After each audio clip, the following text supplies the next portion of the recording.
రే అబ్బా, ఎలా ఉన్నారు అందరూ? ఈ వీడియో వచ్చి ఫ్రీ బస్ అనమాట. సో ఎంతమంది చిన్నప్పుడు ఫ్రీ బస్ ట్రావెల్ చేశారు? నేనైతే ఫ్రీ బస్ అనేది నా స్కూలింగ్లోనే స్టార్ట్ చేశాను. చిన్నప్పుడు మా ఊరికి వెళ్ళేటప్పుడు పూడి అప్లాగుంట అనే బస్సులు రెండు ఉన్నాయన్నమాట. మార్నింగ్ 8కి వస్తుంది అనమాట పూడి అనే బస్సు. ఆ బస్సులో ఎర్ర బస్ అనమాట. ఆ బస్సులో ఎక్కి నేను స్కూల్కి వెళ్ళేవాడిని. ఒక 5 కిలోమీటర్స్ ఉంటుంది. నాకు అండర్ 7 ఇయర్స్ కింద ఉన్నంత వరకు ఫ్రీ బస్ అనమాట. నేను అరౌండ్ 3rd క్లాస్ వరకు ఫ్రీగానే వెళ్ళాను ఆ బస్సులో. అదేవిధంగా ఈ కాన్సెప్ట్తోనే ఇప్పుడు ఇక్కడ యూఎస్కి వచ్చిన తర్వాత నేను నా యూనివర్సిటీలో జాయిన్ అయిన తర్వాత అక్కడ కూడా ఫ్రీ బస్ అనమాట. అక్కడ యూనివర్సిటీ ఐడి కార్డ్ చూపిస్తే ఫ్రీగా ట్రావెల్ అవ్వచ్చు ఆ స్టేట్లో. అప్పుడు ఎంతంటే డే పాస్ వచ్చేసి $4 అనమాట. అరౌండ్ $350 ఇండియన్ కరెన్సీలు అయితే అవి సేవ్ అయ్యేవి. ఇలా మీరు ఎవరైనా ఫ్రీ బస్ ఎక్కారా, ఎర్ర బస్ ఎక్కారా, లేకపోతే పచ్చ బస్ ఎక్కారా, అదే పచ్చ బస్ అంటే పల్లె వెలుగు బస్ ఎక్కారా, ఇలా ఎవరైనా ఎక్కుంటే కామెంట్ చేయండి. ఏ బస్ ఎక్కారు, మీ ఊరికి ఏ పేరు బస్సు ఉండేదో. సో డిఫరెంట్ పేరుతో ఉంటాయి కదా, కొంచెం క్యాచీగా బాగుంటాయి బస్సెస్. అలాగే బస్ కోసం బస్ స్టాండ్లో ఎంతమంది వెయిట్ చేశారో ఆ ఎక్స్పీరియన్స్ ఏమైనా షేర్ చేయాలంటే కామెంట్స్లో షేర్ చేయండి. వెల్కమ్ టు మై ఛానల్, అమెరికాలో సర్పంచ్ గారు అబ్బాయి.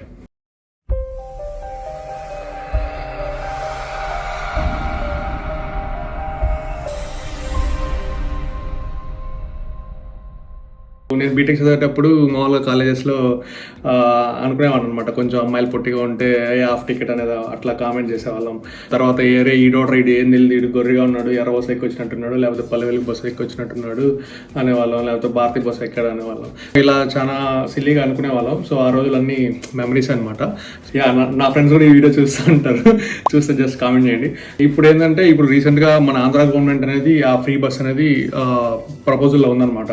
ఫ్రీ బస్ అనేది ఎంతవరకు అందరికీ అవసరము, అంటే ఉపయోగపడుతుంది అనే జనరల్ కంటెంట్ పైన ఈ వీడియో ఉంటుంది.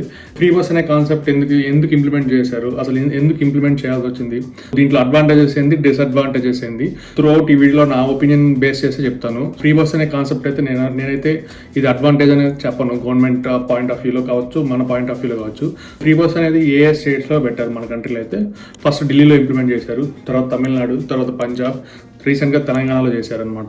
ఓవరాల్గా వాళ్ళు ఎందుకు చేశారు? సో ఎలక్షన్ వస్తుంది, ఎలక్షన్ వచ్చినప్పుడు మిడిల్ క్లాస్ ఫ్యామిలీని టార్గెట్ చేస్తారు, లోయర్ మిడిల్ క్లాస్ని టార్గెట్ చేస్తూ వాళ్ళకి కావాల్సిన పథకాలు ఏవైతే ఉన్నాయో అలా రెండు గవర్నమెంట్లు, ప్రీవియస్ గవర్నమెంట్, ఇప్పుడు ఈ గవర్నమెంట్ అనేది ఎలక్షన్లో చెప్పిందనమాట.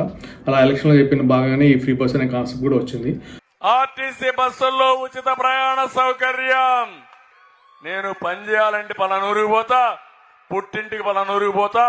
ఈ ఫ్రీ బస్ అనేది ఎవరికి అవసరం? బేసిక్గా రిచ్ పీపుల్ అయితే బస్సులు ఎక్కరు.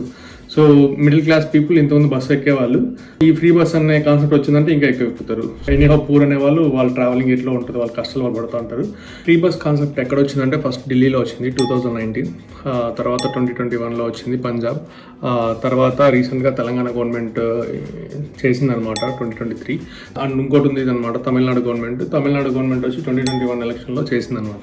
ఇవన్నీ పక్కన పెడితే రీసెంట్గా మన గవర్నమెంట్ కూడా అనౌన్స్ చేసింది ప్రజలందరికీ ఉచిత సౌకర్యం కల్పిస్తామని చెప్పి. ఈ ఉచిత సౌకర్యం కల్పించడంలో నేనైతే దీనికి అగైనెస్ట్ అనమాట. దీనివల్ల డిసడ్వాంటేజెస్ ఎక్కువ ఉన్నాయి. ఏ విధంగా ఉన్నాయో చెప్తాను చూడండి. ఫస్ట్ థింగ్ ఏంటంటే బస్సెస్ వచ్చేసి జెంట్స్ ఎక్కుతారు, లేడీస్ ఎక్కుతారు. ఈ ఫ్రీ బస్ లేడీస్కి ఫ్రీ బస్ అన్నప్పుడు సో ఫస్ట్ ఆబ్వియస్లీ క్రౌడ్ అనేది ఎక్కువ అవుతుంది. ఫస్ట్ మన గవర్నమెంట్ ఏం చేయాలంటే నెంబర్ ఆఫ్ బస్సెస్ని ఇంప్లిమెంట్ చేసి రూట్స్ అనేది పెంచి తర్వాత చేయాలి. ఎగ్జాంపుల్ చెప్పాలంటే మా ఊరికి ఒకప్పుడు 3-4 బస్సులు ఉండేవి అనమాట. సో ఇప్పుడు నాకు తెలిసి నేను ఒక లాస్ట్ 6 ఇయర్స్గా చూసి 6-7 ఇయర్స్ చూసుకుంటే అసలు మా ఊరికి ఒక బస్సు వస్తుందో లేదా అనేది డౌట్ అనమాట. ఇప్పుడు వస్తుందో ఎప్పుడు వెళ్తుందో అలా ఉందన్నమాట ఏపీఎస్ఆర్టీసీ పరిస్థితి. ఏ గవర్నమెంట్ అయినా కావచ్చు, సో పరిస్థితి అయితే అది. ఇప్పుడు ఫ్రీ బస్ పెట్టడం వల్ల మా ఊరికి వచ్చే షేర్ ఆటోలు కావచ్చు, ఆటో వాళ్ళకి ఎంప్లాయ్మెంట్ పోతుంది. వాట్ ఎవర్ ఎలాంటి సౌకర్యాలు లేకుండా జస్ట్ ఒక బస్సు వేసి దానిలో ఫ్రీ అంటే క్రౌడ్ ఎక్కువ అవుతుంది. మామూలుగా ఆటోలో డబ్బులు పెట్టి వెళ్ళే వాళ్ళు కూడా ఎందుకులే వెయిట్ చేద్దాం, బస్కి వెళ్దాం అనే కాన్సెప్ట్ ఉంటుంది. సో ఇలా చేయడం వల్ల ఏంటంటే జెంట్స్ యాక్చువల్లీ బస్సు ఎక్కితే సీట్ దొరుకుతుంది, హ్యాపీగా కూర్చొని వెళ్దాం ఉంటారు కదా, వాళ్ళకి ఏంటంటే వాళ్ళు థింక్ చేస్తారనమాట, అనవసరంగా ఈ గవర్నమెంట్కి మనం ఓట్లు వేసినట్టున్నాము, సో మనకి వేస్ట్ అనిపిస్తుంది, ఎంత డబ్బులు పెట్టినా కూర్చొని వెళ్ళలేకపోతున్నాం అదనమాట. ఓటర్స్ అనేది ఫస్ట్ మైండ్ సెట్ అనేది మారుతుంది అనమాట. అక్కడ నెగిటివ్ ఇంపాక్ట్ అనేది పడుతుంది బోత్ మెన్ అండ్ ఉమెన్లో. ఎందుకంటే ఇంతకుముందు ఉమెన్స్ కూడా టికెట్ కొనుక్కొని హ్యాపీ కూర్చొని వెళ్ళేవాళ్ళు. ఇప్పుడు ఫ్రీ బస్ ఉండడం వల్ల క్రౌడ్ ఎక్కడం వల్ల టికెట్ ఫ్రీ అయినా కూడా నిల్చుకుని వెళ్ళాలి. సో అదనమాట. తర్వాత ఏమవుతుందంటే ఆ ఫ్రీ బస్సే కదా అని ఓవర్ క్రౌడ్ అవుతుంది అనమాట బస్సెస్లో. సో తోసుకోవడం అదేతో కొలాయిల దగ్గర బోర్ల దగ్గర అప్పుడు గొడవల్లో సినిమాలో చూపించినట్టు అలా ఉంటుంది. తర్వాత ఇంకోటి రీసెంట్గా కర్ణాటకలో చూసామన్నమాట. ఫ్రీ బస్ పెట్టడం వల్ల కొన్ని క్రౌడెడ్ బస్ స్టాప్స్లో ఏం చేస్తున్నారంటే డ్రైవర్స్ ఆపుకుంటూ వెళ్ళిపోతున్నారు, ఎందుకంటే ఆల్రెడీ బస్ ఫిల్ అయిపోయి ఉంటుంది కాబట్టి. ఇలాంటి సిచ్యువేషన్స్ అనేది ఏర్పడతాయి అనమాట. మేజర్గా ఈ పథకం పెడితే అసలు ఉపయోగాలు ఏముంటాయి? సో డిసడ్వాంటేజ్ పక్కన పెడితే ఉపయోగాలు ఏముంటాయంటే ఒక మహిళని ఆమె మంత్లీ బస్ ఫేర్ ఒక 600 to 1000 రూపీస్ సేవ్ చేస్తుంది. ఆమె నెల జీతం ఒక 20-25 వేలు అనుకుంటే ఆ 1000 రూపాయలు మిగలబెట్టి ఆ ఇంట్లో ఏమేమి కావాలో సరుకులు అవన్నీ తీసుకోవచ్చు అనమాట. సో ఇట్ విల్ బీ హెల్ప్ఫుల్లే. తర్వాత ఇంకోటి ఏంటంటే సేఫ్టీ అనేది ఉంటుంది, ఎందుకంటే ఎక్కువ లేడీస్ అనేది ట్రావెల్ చేస్తారు కదా. సో పక్కన ఉంటారు, నిల్చుకుంటారు. సెక్యూర్ ఫీల్ అనేది ఉండదు అనమాట బస్సెస్లో ఎప్పుడైనా, ఎందుకంటే ఫ్రీ కాబట్టి మ్యాక్సిమం బస్సెస్ ప్రిఫర్ చేస్తారు కాబట్టి సేఫ్టీ అనేది ఉంటుంది. థర్డ్ థింగ్ ఏంటంటే ఇంకోటి ఏంటంటే మామూలు ఉమెన్స్ ఏమనుకుంటారు, బస్కి అవుతుంది అక్కడ మనకు వచ్చేది 10,000, 10,000 అక్కడ పోతే మిగిలేదు ఏముంది, సో ఈ ఉద్యోగం ఎందుకులే, అక్కడికి వెళ్ళడం ఎందుకు, ఇక్కడ దగ్గర లేదో చూసుకుందాం, ఇలా కొందరు అన్ఎంప్లాయ్మెంట్గా మిగిలిపోతుంటారు కదా పోస్ట్ పోన్ చేసుకుంటూ. అలాంటి వాళ్ళకి ఏమనిపిస్తుంది అంటే ఓకే ఫ్రీయే కదా బస్సు, ఏముందిలే ఎవరైనా కూర్చొని వెళ్దాం ప్రశాంతంగా ఏముంటుంది, సో వెళ్ళొచ్చులే అనే ప్లసెస్ అయితే ఉన్నాయన్నమాట. ఇప్పుడు నా ఒపీనియన్ అయితే చెప్తాను. గవర్నమెంట్ అనేది ఫస్ట్ ఫ్రీ బస్సెస్ ఇంప్లిమెంట్ చేయాలంటే ఫస్ట్ చేయాల్సింది ఏంటంటే నెంబర్ ఆఫ్ బస్సెస్ అనేది ఇంక్రీజ్ చేయాలి. అంటే మ్యానుఫ్యాక్చర్ చేసి బస్సెస్ అనేది ఎక్కువ చేయాలి. మా ఊరు రూట్లో ఒకటి వస్తుంది, సో మా ఊరు రూట్లో 3 చేస్తే బెస్ట్ అనమాట. కొన్ని బస్సెస్ అనేది పెంచాలి. ఆ బస్సెస్ అనేది పెంచాలంటే దానికి ఒక బడ్జెట్ ప్రవేశపెట్టాలి. ఆ బడ్జెట్ ప్రవేశపెట్టాలంటే ఫస్ట్ మన రాష్ట్రంలో ఎంత ఉంది, రెవెన్యూ ఎంత ఉందో చూసుకోవాలన్నమాట. సో నాకు తెలిసి అయితే రెవెన్యూలో ఉండదు ఏపీఎస్ఆర్టీసీ, ఎందుకంటే వాళ్ళ ఫెసిలిటీస్ అలా ఉంటాయి కాబట్టి. ఇక్కడ ఏంటంటే ఎలక్షన్కి వెళ్ళే ముందు హామీలు ఇచ్చాం కాబట్టి తొందరగా చేసేస్తున్నాం మనం ఫ్రీ బస్ పెట్టి అని రూలింగ్ పార్టీ అనుకుంటుంది. కానీ అది ఎక్కడ ఫెయిల్యూర్ అవుతుందో నేను చెప్తాను చూడండి. సో నెంబర్ ఆఫ్ బస్సెస్ అనేది ఇంప్లిమెంట్ చేయకుండా ఈ ఫ్రీ బస్ స్కీమ్ కానీ ఇంప్లిమెంట్ చేస్తే 10 మంది ఎక్కే బస్సులో 100 మంది ఎక్కాల్సి వస్తుంది, లేకపోతే 50 మంది ఎక్కాల్సి వస్తుంది. బస్ పైన కూర్చొని వెళ్ళిన రోజులు నేను చూశాను అనమాట. స్టాండింగ్లో వెళ్ళాము ఇవన్నీ. దో ఏంటంటే అప్పుడు టికెట్ పెట్టుకునే వాళ్ళు ఓకే అంటే సాటిస్ఫైడ్ అనమాట. ఇప్పుడు ఫ్రీ బస్ కాబట్టి ఇలాంటి ఫ్రీ బస్ ఇచ్చి కూడా అంటే ఎట్లా ఆలోచిస్తారంటే జనాలు డబ్బులు పెట్టి మేము కూర్చొని వెళ్తాం కదా, ఫ్రీ బస్ పెట్టి అనవసరం నిల్చుకొని వెళ్తున్నాము, ఇది మాకు అవసరం అనే ఫస్ట్ ఫీలింగ్ ఉంటుంది.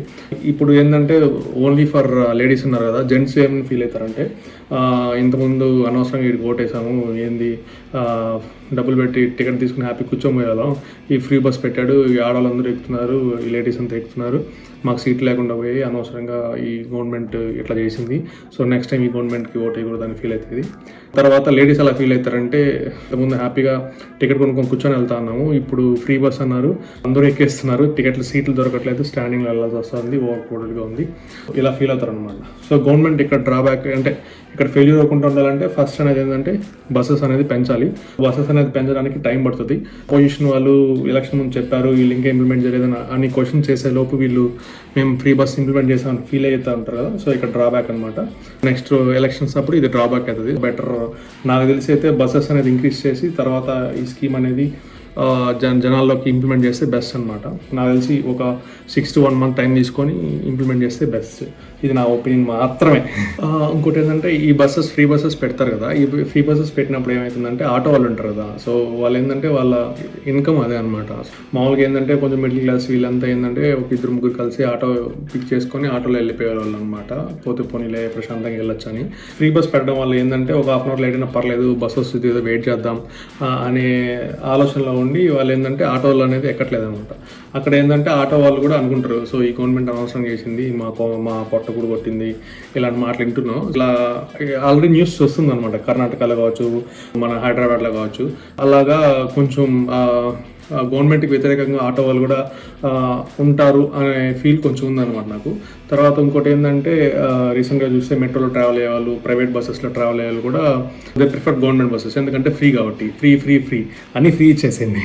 ఈ ఫ్రీ బస్ పెట్టడం వల్ల రాష్ట్రానికి ఎలాంటి ఇంపాక్ట్ ఉంటుందో చెప్తాను చూడండి. రాష్ట్రంలో ఉన్న బడ్జెట్ కావచ్చు, ఏదైనా కావచ్చు, రాష్ట్రంలో ఫ్రీ బస్ స్కీమ్ అనేది ఉంటుంది. ఇది ఎలా వర్క్ అవుతుంది బేసిక్గా అంటే, సపోజ్ ఎగ్జాంపుల్ తీసుకుంటే మన ఏపీఎస్ఆర్టీసీ ఉంది. సో ఏంటంటే గవర్నమెంట్ అనేది ఫ్రీ బస్ అని చెప్తుంది, వాళ్ళ ఉద్యోగాలు జీతాలు కావచ్చు అంతా కావచ్చు. సో ఎగ్జాంపుల్ తెలంగాణ తీసుకుంటే రీసెంట్గా ఒక 250-300 క్రోర్స్ మంత్లీ వచ్చేసి బడ్జెట్లో ప్రవేశపెట్టింది అనమాట తెలంగాణ గవర్నమెంట్, తమిళనాడు గవర్నమెంట్, ఇట్లా పంజాబ్ ఇట్లా.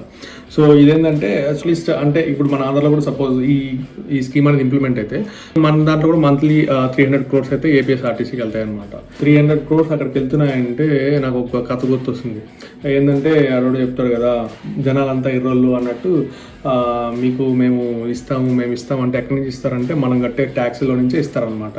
సో ట్యాక్స్ కట్టే వాళ్ళు కడుతున్నారు, ఎగరగొడుతున్నారు, అది పక్కన పెడితే వేస్ట్ ఆఫ్ మనీ అని నా ఫీలింగ్. సో జనరల్ ఏంటంటే 300 crores somewhere we can invest are implement చేయొచ్చు కదా గవర్నమెంట్ అనేది. ఇప్పుడు ₹6 ₹10 లేకుండా ఎవరు లేరు ఈ రోజుల్లో. టికెట్ కొనుక్కొని వెళ్తారు కదా ప్రశాంతంగా. ₹1000 అనేది పెద్ద ఇబ్బంది కాదు, 600 మంత్లీ పాస్ అయ్యే ఉంటుంది. దానికోసం 300 crores అనేది స్కామ్స్ ఇట్లా చేయాల్సిన అవసరం లేదు గవర్నమెంట్కి బేసిక్గా. సో ఏపీఎస్ఆర్టీసీ అనే ఆర్గనైజేషన్ సపరేట్గా అది ఇష్టంగా అంటే అదేంటంటే ఒక యూనియన్ కదా, వాళ్ళ ఇష్టంగా వాళ్ళు చేసుకుంటుంటారు గవర్నమెంట్తో సంబంధం లేకుండా. అలా ఉంటేనే బెస్ట్ అని నా ఫీలింగ్ అనమాట.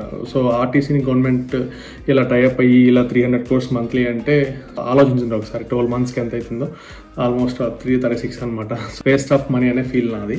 ఇక్కడ ఏంటంటే ఫ్రీ బస్ అని చెప్పడం కంటే సో స్టూడెంట్స్ అయితే ఉన్నారో, డిగ్రీ కావచ్చు, ఇంటర్ కావచ్చు, 10th class కావచ్చు, ఇలా స్టూడెంట్స్ ఎవరైతే ఉన్నారో వాళ్ళకి ఫ్రీ పాస్ అని చెప్పి అలా ఫ్రీ బస్ ఇవ్వడం. అలా ఇంకా లేడీస్ కావాలంటే సీనియర్ సిటిజన్స్ కావచ్చు, ఇలా ఎవరైతే ఉన్నారో వాళ్ళకి కొంచెం రేట్స్ తగ్గించి 10 rupees అనే టికెట్ని 5 rupees చేయడం, లేకపోతే 8 rupees చేయడం, ఇలా రేట్లు తగ్గించి గవర్నమెంట్ అట్లా ఏమన్నా సహాయం చేస్తే అది ఏపీఎస్ఆర్టీసీ కొంచెం వర్కౌట్ అవుతుంది. ప్రజలు కూడా హ్యాపీగా ఫీల్ అవుతారు. ఇక్కడ ఎట్లాంటి ఇబ్బంది ఉండదు అనమాట. ఫ్రీ అనేప్పటికీ క్రౌడ్ ఎక్కువ అవుతుంది, జెంట్స్ కొంచెం నెగిటివ్ ఉంటారు, ఆటో డ్రైవర్స్ నెగిటివ్ ఉంటారు, ఇదంతా ప్రైవేట్ ట్రావెల్స్ నెగిటివ్ ఉంటుంది. ఎందుకంటే త్రూఅవుట్ 30 kilometers ఫ్రీ అని చెప్తారు కదా బేసిక్గా అనమాట. ఒకసారి మీరు కూడా ఆలోచించండి, మీకు ఈ ఫ్రీ బస్ అనేది అవసరం. బేసిక్గా కష్టపడుతున్నారుగా మీరు కూడా. మనమంతా ఎట్లా అంటే ఒక నాయకుడు వచ్చి 10 మంది గొర్రెలు ఉంటాయి, మీ అందరికీ స్వెటర్లు ఇస్తాను, మీ అందరికి 2 రగ్గులు ఇస్తాను, మీకు చలి నుంచి వాతావరణం నుంచి కాపాడుతున్నా అంటే ఆ గొర్రెల దగ్గర ఉండే ఉలం నుంచే కదా మనకు కూడా ఇచ్చేది. అది మర్చిపోతున్నారు అనమాట జనాలు. మనం కట్టే ట్యాక్సులు, మనం కట్టే పన్ను ఏదైతే ఉందో ఆ పన్ను రూపంలో వచ్చే డబ్బుల్నే ఫ్రీగా ఇట్లా ఇంప్లిమెంట్ చేస్తున్నారు. అదే ట్యాక్స్ కట్టాల్సిన అవసరం లేదు, ఇలా చేయాల్సిన అవసరం లేదని చేస్తే మనకి ఇలాంటి ఇబ్బంది ఉండదు కదా. సో అదనమాట. నేనైతే ఈ ఫ్రీ బస్ స్కీమ్ అనేది తప్పనైతే చెప్పట్లేదు. సో ఇది ఓకే, గుడ్ స్కీమే. కానీ పేదవారికి, మధ్యతరగతిలో ఎవరైతే ఉంటారో ఎలిజిబిలిటీ క్రైటీరియా ప్రకారం చేసుకుంటే బెస్ట్ అనమాట.